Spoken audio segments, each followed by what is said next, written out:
Alright, so I have your cylinder head off, and I found the problem, which is good news.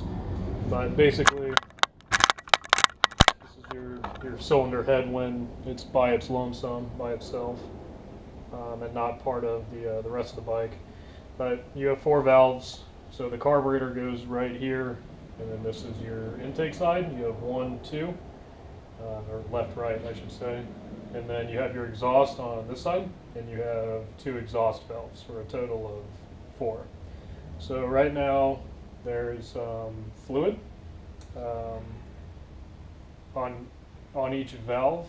So when I force air through, the air will penetrate through the fluid to show you that it's not sealed properly, if that's the case.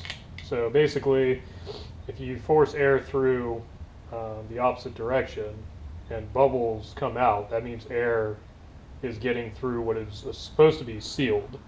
And then obviously the reverse would be true when you run a leak down test, which is what I've already spoken about, right? There's pressure, there's compression leaving the cylinder.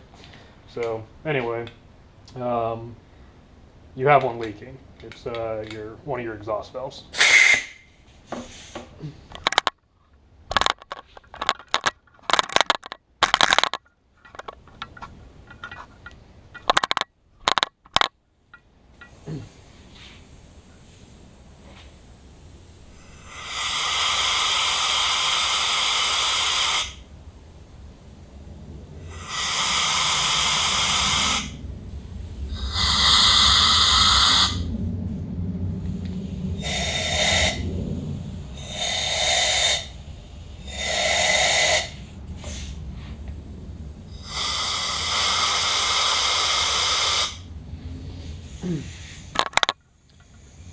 So, as you can see, one of the exhaust valves is bubbling when you force air through it, which obviously means it's not sealed, which is leading to the problem that we're having.